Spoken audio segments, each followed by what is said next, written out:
If you think about stress, there's so much that we are yet to fully understand about stress. And I find this subject really fascinating. But we do know that stress when you're trying to conceive is not a nice place to be. It's horrible to feel stressed just anyway. But what about the impact? So again, I always think of the iceberg and the fact that we only know the really the tip of the iceberg when it comes to stress. But what is really interesting is there is a amazing professor who's at Cardiff University, which is why I think you'll find this really interesting. Um, and her name is Professor Jackie Bovine. She's dedicated the whole of her career to researching the impact of stress on fertility.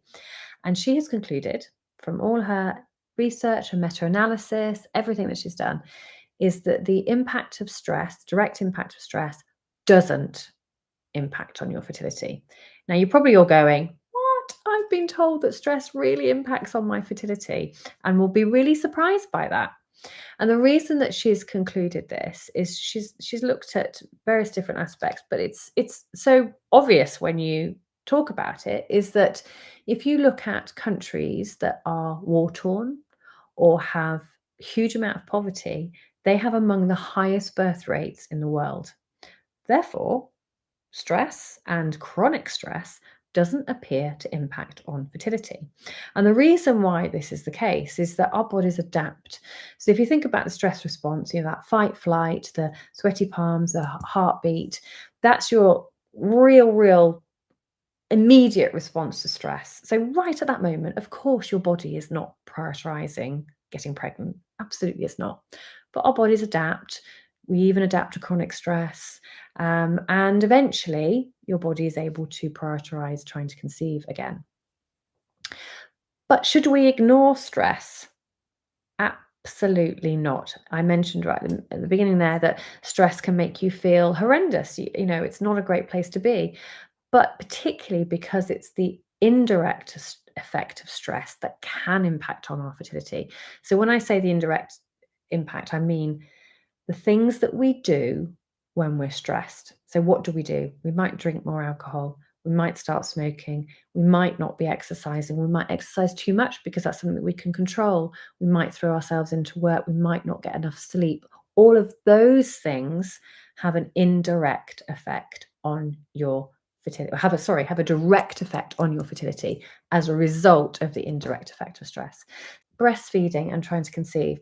Okay, so this is a really interesting one, and it's such a difficult conundrum to kind of make because stopping breastfeeding when you are enjoying breastfeeding is really difficult because it's a lovely thing to do, and we only get to do it a handful of times in our life. We don't get to do it very often. So, making that decision to stop breastfeeding can be a really difficult one. However, if you are breastfeeding regularly, day and night, and when I say regularly, I mean every 4 hours or more, you're not substituting with any fluids or a dummy pacifier, then you've actually got yourself a really good method of contraception. It's called lactational amenorrhea method, LARC, and it's only really a good method up until the baby is 6 months old, or if your periods haven't returned yet. So once either of those two things happen, then it's not a good method of contraception. But if you're trying to conceive, then that can be more difficult. So if you are breastfeeding a lot day and night, then you will find that your periods may not have come back and you might not be ovulating. If you're breastfeeding less than that, then you will find that your periods do start to come back. So many women do conceive when they're breastfeeding because you've started to ovulate. So what I would say is just start observing your cycles, see if you're noticing ovulation, even if you're breastfeeding. And if you are and you're happy breastfeeding, then there's no reason why you can't continue to breastfeed for as long as you wish. Obviously, it becomes a bit more complicated when you've got a new baby, and most women at that point decide that, or just before that point, that they need to stop breastfeeding their existing child. So difficult one, really difficult to make the decision because it has to be very personal and down to when you feel ready and when your baby is ready as well. Could I talk about coming off the pill? Is it true that you need to be off the pill for 2 months to be fertile again? Okay. So again, it depends what pill you're on. So if you're on the combined pill, so that's the pill that has estrogen and progesterone, What we find very oddly is that when you first stop taking the pill, for the first month, you seem to have a boost in your fertility, but then it declines again. And it can take up to 9 months for your fertility to come back to normal. So, not for everybody, it may be quicker than that, but it can take that long.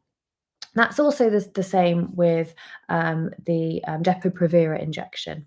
If you're on the progesterone only pill or you're on the progesterone implant, your fertility returns to normal very quickly, within 48 hours, actually.